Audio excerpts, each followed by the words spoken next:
Of Mice and Men is about loneliness. Almost every character wants to make a connection with someone, but either fails to do so or loses the connection they have. The story centers on these two migrant workers, George Milton and Lenny Small, who travel together finding jobs at the farms around California's Salinas Valley. George and Lenny are unusual because they stick together while most migrant workers are loners. They're also unusual because they're so different from each other. George is small and shrewd, while Lenny is large and has a mental disability. George takes care of Lenny, and they have this dream of one day getting their own farm. At the beginning of the book, George and Lenny arrive at a small pond. They've been traveling all day on their way to a farm where they're going to work. George notices that Lenny is holding something and makes him hand it over. It's a dead mouse that Lenny was petting in his pocket while they walked. George throws it into the brush. Lenny remembers a woman who used to give him mice but stopped because he kept killing them on accident. The woman was his Aunt Clara. George complains that his life would be so easy if he didn't have to take care of Lenny. He wouldn't have to worry about Lenny getting into trouble like he did at the last farm. Lenny saw a girl in a red dress, and he liked the look of her dress so much that he wanted to touch it. When Lenny touched the dress, the girl screamed. Lenny panicked and grabbed hold of the dress. The girl claimed she was raped, and a mob formed to lynch Lenny. Lenny wants George to tell him again how they're different from other guys, and George gives his speech. He says most guys who work on ranches are lonely. They have no family, nothing to look forward to, and don't belong anywhere. But he and Lenny are different, and one day they're going to get their own place. They'll have a little house, and they can raise cows and chickens and have a vegetable patch. They'll have a rabbit hutch, too, and Lenny can look after the rabbits. When he's done, he tells Lenny that if Lenny gets into any trouble at the new ranch, he should come back to the pond and hide in the brush. The next morning, George and Lenny arrive at the farm they're supposed to work at, and they meet the boss. They're going to work bucking barley, meaning they pass these large bags filled with barley up a line and stack them in a truck. The boss leaves, and an old man named Candy shows up with his old sheepdog. While he's talking to George and Lenny, Curly comes in looking for the boss, who's his father.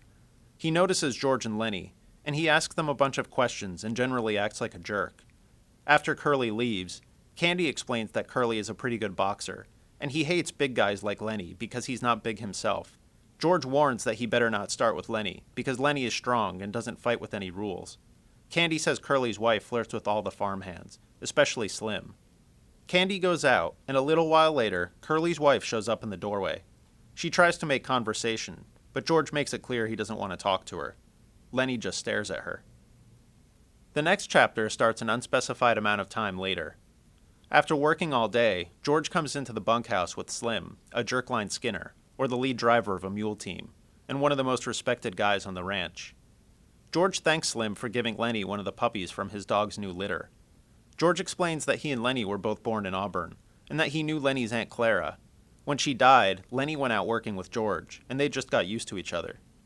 George used to play lots of jokes on Lenny, until one day he got Lenny to jump into a river. Lenny couldn't swim and almost drowned, but he was so nice to George when George helped pull him out of the river that George never did anything mean to him again. Candy comes back into the bunkhouse with his old dog, and another worker, Carlson, follows them in shortly after. Carlson starts talking about how bad Candy's dog smells, and how it's old and suffering. He could shoot the dog in the back of the head, and the dog wouldn't even feel it. Then Candy could take one of Slim's new puppies. Candy protests, but the general opinion in the bunkhouse seems to be that they should put the dog down. Candy gives in, and Carlson leads the dog out. A young laborer named Whit comes in, and there's some strained silence and awkward conversation while everyone tries not to talk about Candy's dog. Candy just lies in bed rigidly, staring at the ceiling, and finally they hear the shot fired outside. Crooks, an old black man who works on the ranch, comes in and tells Slim that Lenny keeps messing with the puppies, taking them away from their mother and playing with them. Slim and Crooks go out to the barn to check on Lenny and put some tar on a mule's foot. Carlson comes back in, and Lenny comes in too.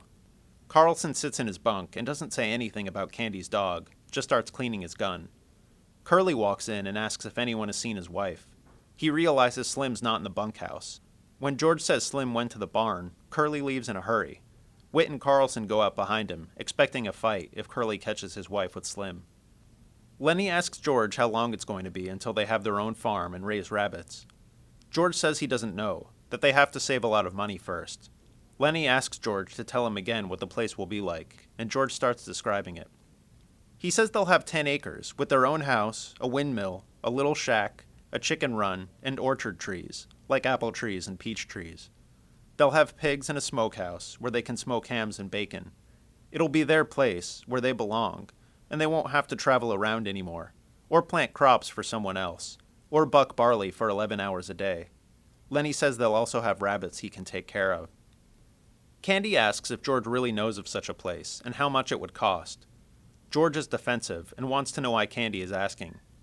Candy explains that he's not of much use to anyone, since he has only one hand. It's only a matter of time before they get rid of him. He has money saved up, and George can put it to the farm if he can get in on the place with George and Lenny. With Candy's money, they could actually buy the place, so they plan to save money for another month, then to collect their pay and leave. Slim, Curly, Carlson, and Whit all come in together. Curly keeps apologizing to Slim, apparently for suspecting Slim of being with his wife. Curly sees Lenny smiling, and gets angry because no big son of a bitch laughs at him.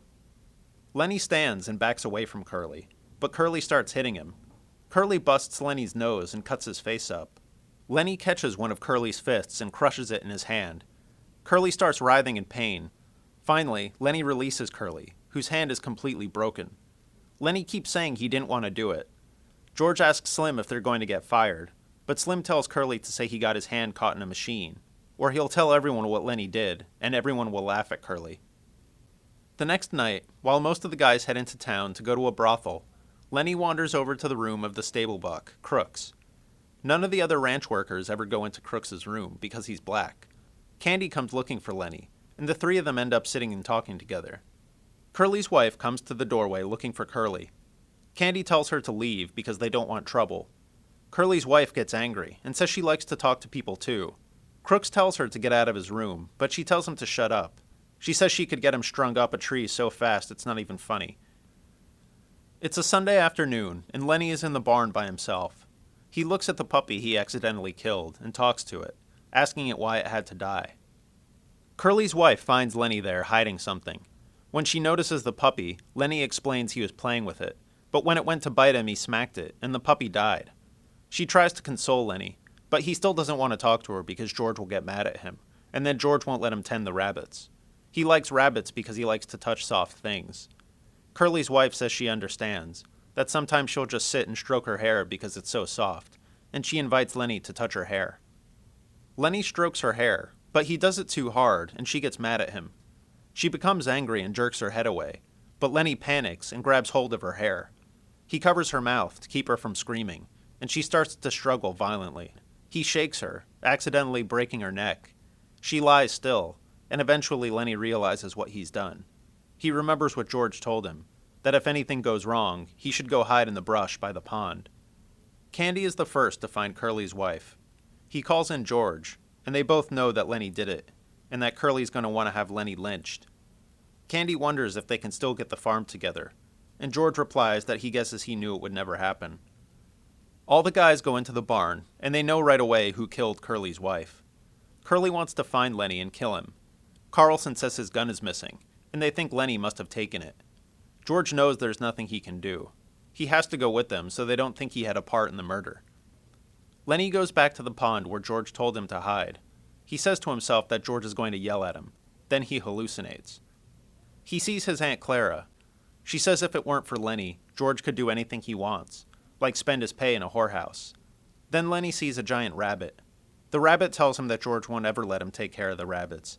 It says George is going to beat him with a stick, and tells him over and over that George is going to leave him. George arrives at the pond.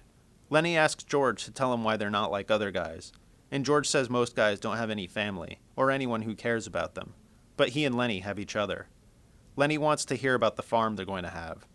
While George talks, he tells Lenny to take off his hat, and he takes out Carlson's pistol.